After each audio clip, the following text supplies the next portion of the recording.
Hello students. पिछली class में हमने नेशनल पॉलिटिकल पार्टीज़ के बारे में हमने पढ़ा था। जो हमारी मेन पॉलिटिकल पार्टीज़ है वो 6 है। उनके बारे में हमने डिटेल से डिस्कस किया था। आज की हमारी क्लास में जो हमारे टॉपिक होंगे वो होंगे स्टेट पार्टीज़। नेशनल पार्टीज़ के अलावा एक दूसरा दल भी होता है, दूसरी पार्टीज़ भी होती है जिनको हम स्टेट पार्टीज़ कहते हैं। इसके अलावा जो पॉलिटिकल पार्टीज़ है उनके सामने कौन कौन सी चैलेंजेस है और वो भी हम देखेंगे। Challenges to political parties, political parties की जो चुनौतियां हैं उसके बारे में भी हम डिस्कस करेंगे आज की क्लास में। तो हम टॉपिक देखते हैं स्टेट पार्टीज़। स्टेट पार्टीज़, प्रांतीय दल कौन कौन से हैं और किस प्रकार ये काम करते हैं वो हम देखते हैं। Other than these 6 parties, most of the major parties of the country are classified by the Election Commission as state parties. जो हमने ऊपर 6 पार्टियां पढ़ी थी, इन 6 पार्टियों के अलावा अन्य सभी प्रमुख दलों को चुनाव आयोग ने प्रांतीय दल के रूप में मान्यता दी है।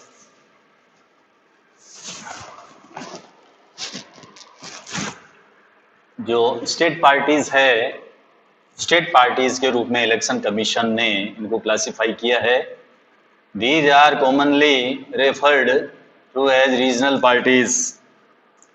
यूजुअली इन्हें हम रीजनल पार्टीज कहते हैं। Yet these parties need not be regional in their ideology और आउटलुक।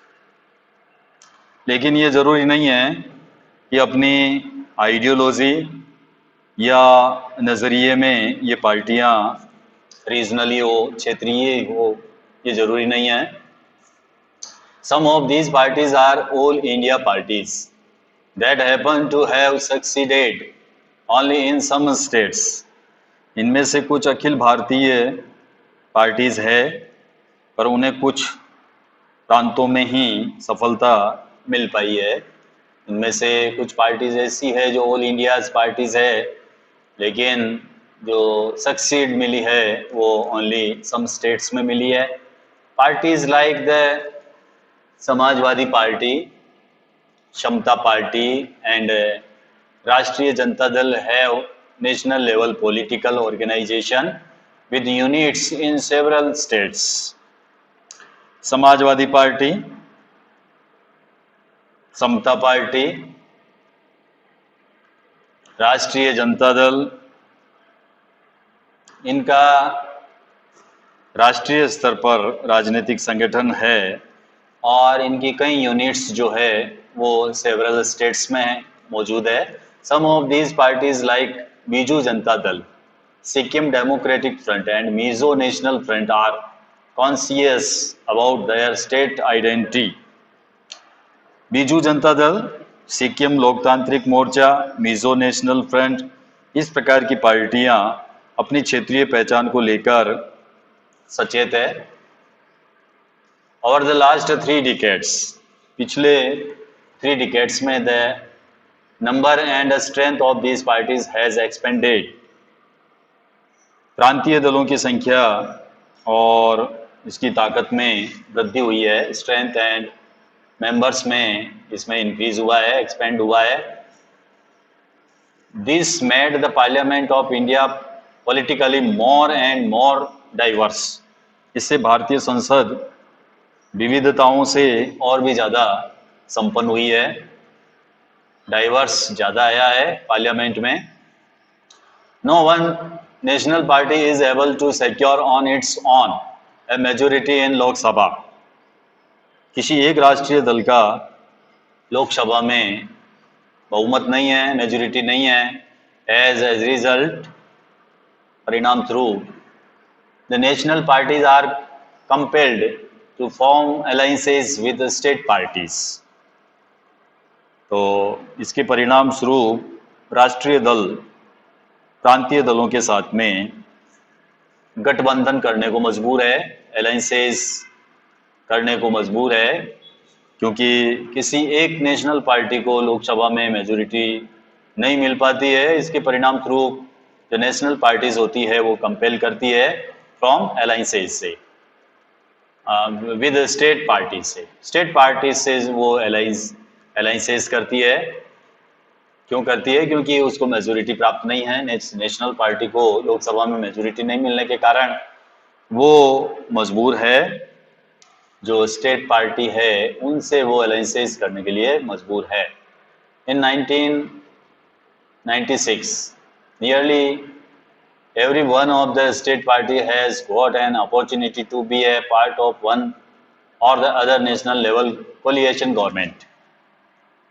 1996 के बाद लगभग प्रत्येक प्रांतीय दल को एक या दूसरी राष्ट्रीय स्तर की गठबंधन सरकार का हिस्सा बनने का अवसर मिला है, अपॉर्चुनिटी मिली है।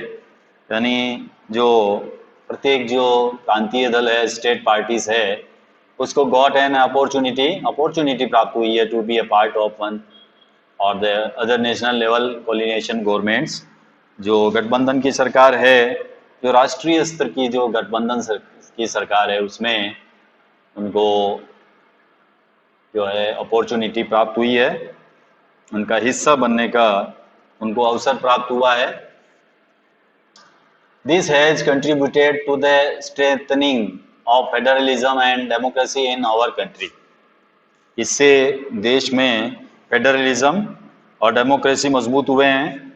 जो डेमोक्रेसी है और जो फेडरलिज्म है, संघवाद, लोकतंत्र, उनमें ताकत आई है, वो मजबूत हुए हैं। See the map of the next page of details of these parties. Next में जो मैप बता रखा है उसको आपको स्टडी करना है। ये रीजनल पार्टीज इन इंडिया है। एज ऑन 6 जनवरी 2007 का ये मैप है।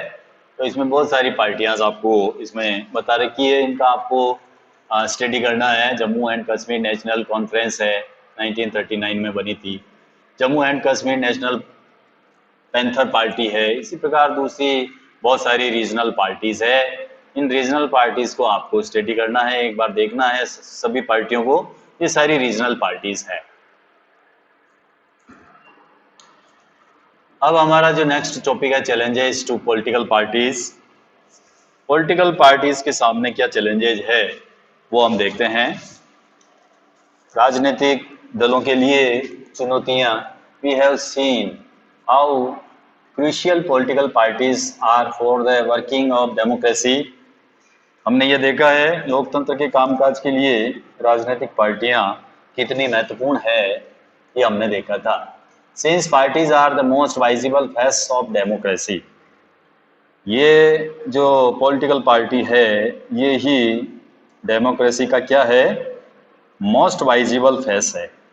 ये लोकतंत्र का सबसे ज़्यादा प्रकट रूप है, वाइजिबल फेस ऑफ डेमोक्रेसी है। It is natural that people blame parties for whatever is wrong with the working of democracy।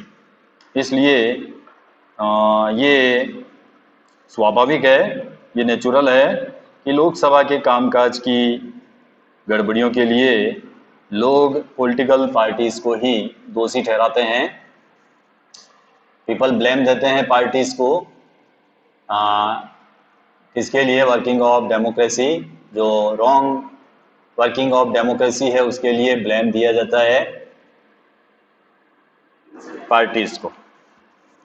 All over the world, पूरी दुनिया में, people express a strong dissatisfaction with the failure of political parties to perform their functions well.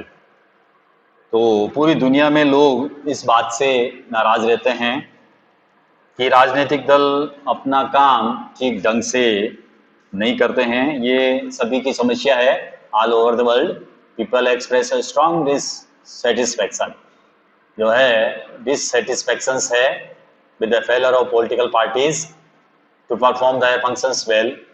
जो political parties है वो अपना functions जो है well perform नहीं करती है, इससे वो सभी परेशान है।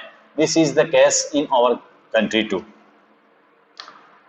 तो हमारे देश में भी यही बात लागू होती है। Popular dissatisfaction and criticism has focused on four problems areas in the working of political parties. तो हमारे यहाँ पर भी लोकतंत्र के साथ में यही बात लागू होती है, आम जनता की नाराजगी और इसके अलावा क्रिटिसिज्म, जो आलोचना है, राजनीतिक दलों के कामकाज के चार जो पहलू है उसके ऊपर केंद्रित रही है। Political parties need a face and overcome these challenges in order to remain effective instruments of democracy. लोकतंत्र का प्रभावी उपकरण बने रहने के लिए पॉलिटिकल पार्टीज को इन चुनौतियों का सामना करना चाहिए और इनके ऊपर जो है जीत दर्ज करनी चाहिए। तो चार जो है कौन कौन सी चैलेंजेज है उसमें हम देखते हैं। The first challenges is lack of internal democracy within parties. पहली चुनौती है पार्टी के भीतर इंटरनल डेमोक्रेसी का नहीं होना, लैक ऑफ इंटरनल डेमोक्रेसी। पहली चुनौती जो है पार्टी की, वो पार्टी के भीतर आंतरिक लोकतंत्र का नहीं होना है। All over the world there is a tendency in political parties towards the concentration of power in one or few leaders at the top. सारी दुनिया में ये टेंडेंसी बन गई है कि सारी ताकत एक या कुछ एक नेताओं के हाथ में सिमट जाती है, जो सारी पावर है उसका कंसंट्रेशन हो जाता है इन one or few leaders at the top. Top leader के टॉप लेवल के जो लीडर्स है उनके हाथों में ये सारी जो पावर है वो कंसंट्रेशन हो जाती है। Parties do not keep membership registers. एक तो पार्टियों के पास जो लिस्ट नहीं होती है, parties do not keep membership register, खुली सूची नहीं होती है पार्टीज के अंदर कौन कौन सदस्य हैं उनकी सूची नहीं होती है। Do not hold organizational meetings. इसके अलावा नियमित रूप से मीटिंग्स नहीं होती है। And do not conduct internal elections regularly. और इसके अलावा इंटरनल इलेक्शंस भी नहीं किए जा सकते हैं।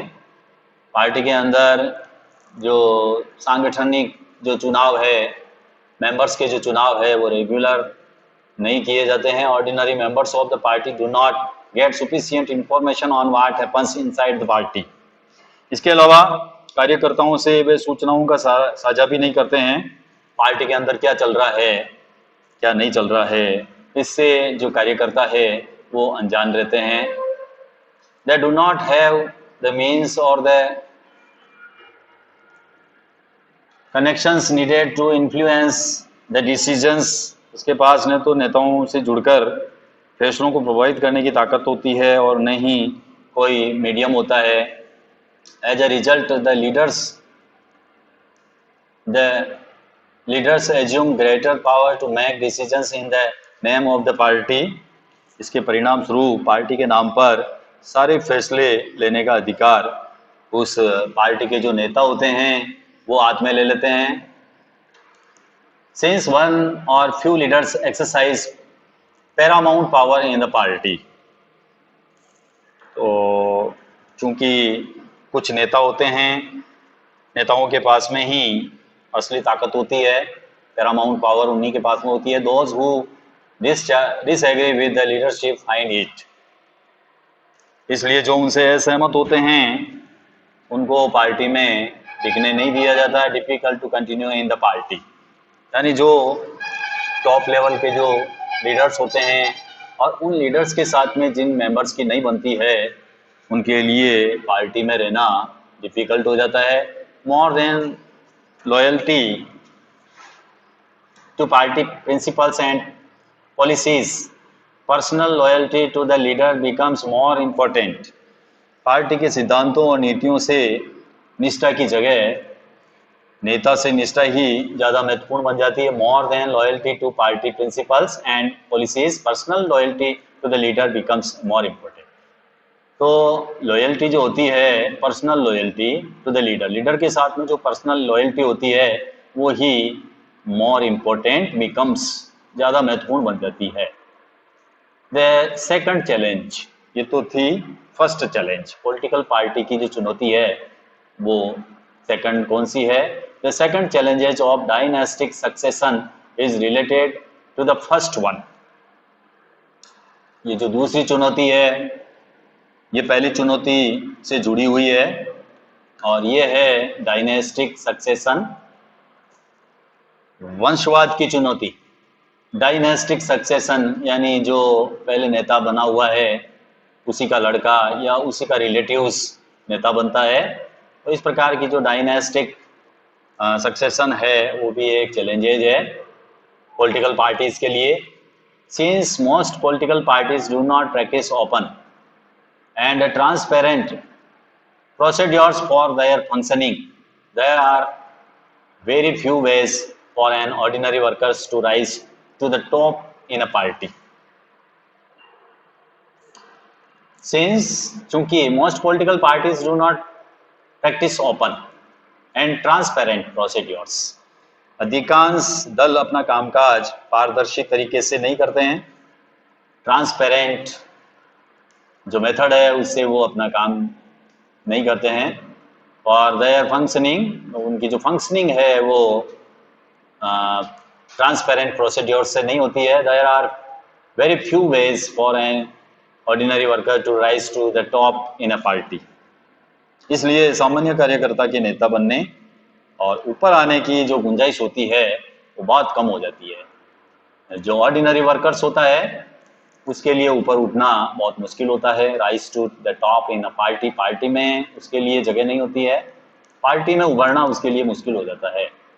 Those who happen to be the leader are in a position of unfair advantage to favor people close to them or even their family members.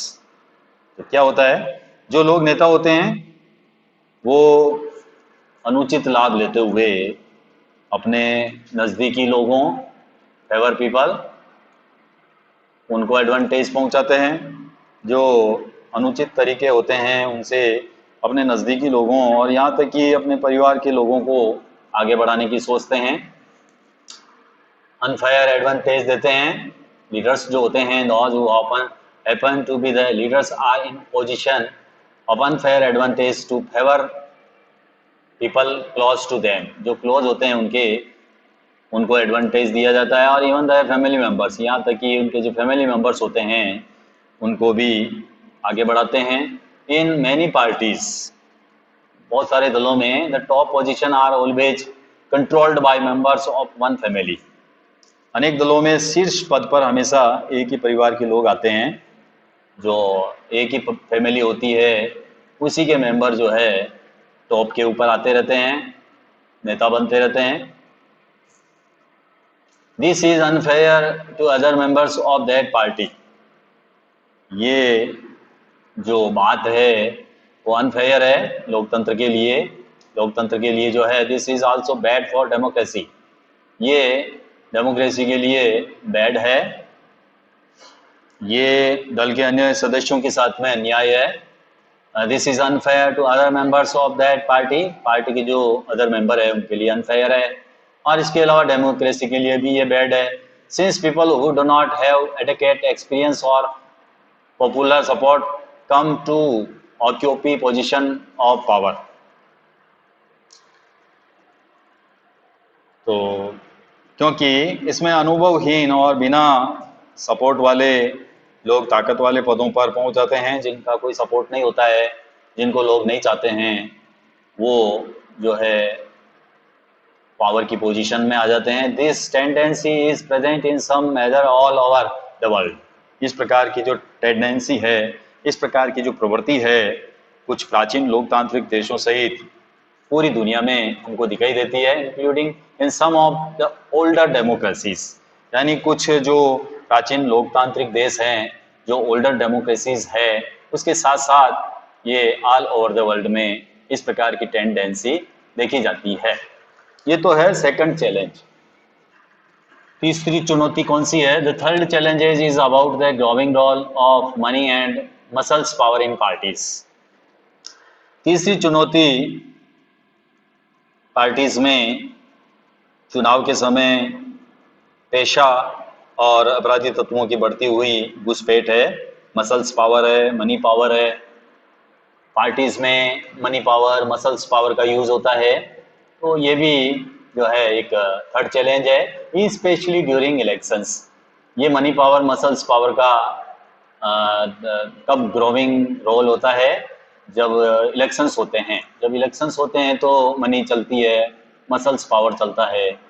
तो इस प्रकार ये भी एक चैलेंज है। Since parties are focused only on winning elections, तो पार्टियों की सारी जो चिंता होती है वो केवल इलेक्शंस को विनिंग करने की होती है। They tend to use shortcuts to win elections. तो पार्टियां क्या करती है, पार्टियां इसके लिए कोई भी शॉर्टकट रास्ता अपनाती है जीतने के लिए। They tend to nominate those candidates who have or can raise lots of money. इसके अलावा वो ऐसे उम्मीदवार उतारती है जिनके पास में बहुत सारा पैसा हो या वो पैसा जुटा सके।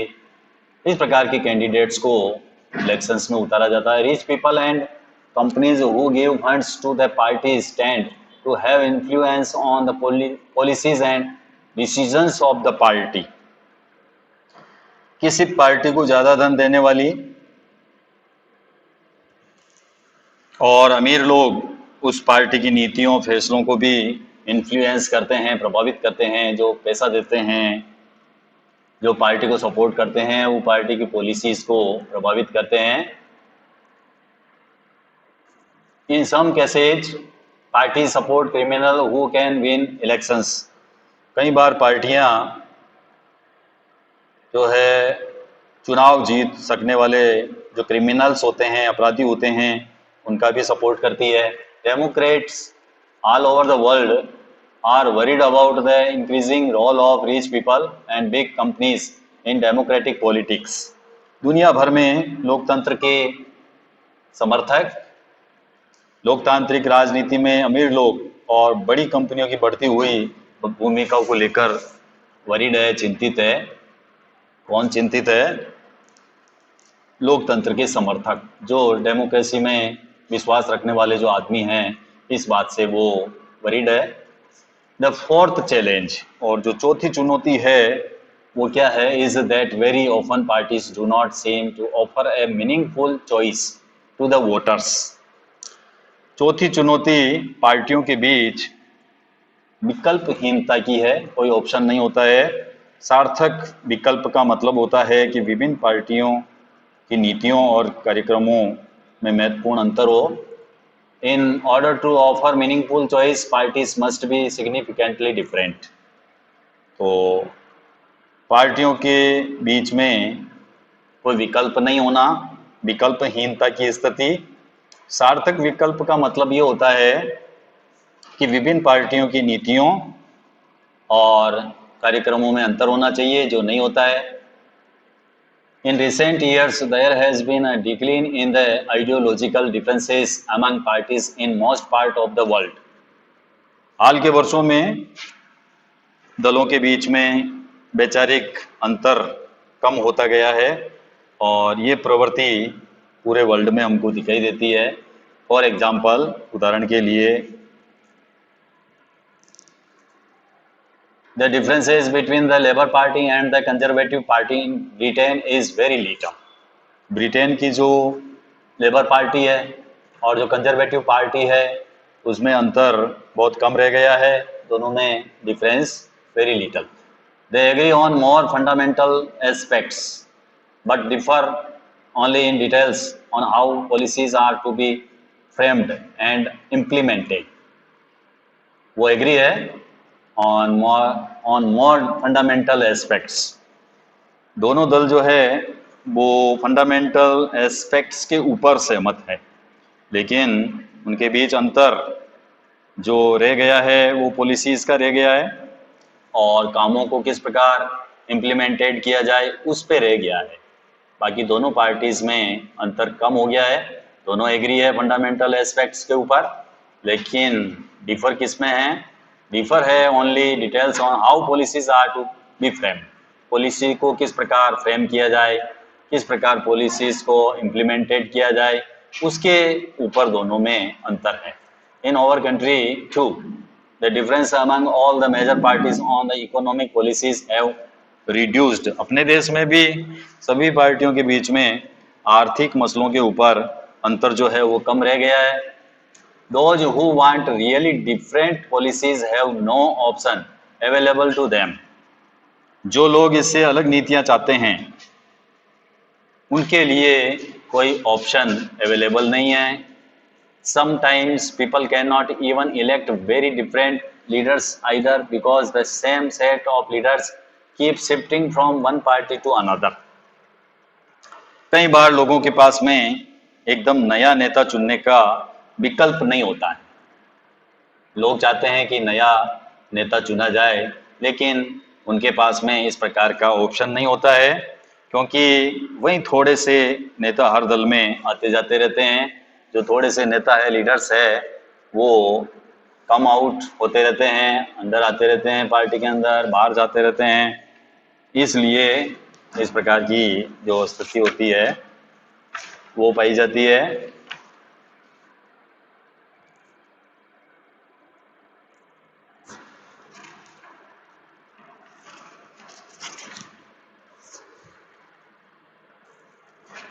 तो इस प्रकार ये हमारा टॉपिक यहीं ख़त्म होता है.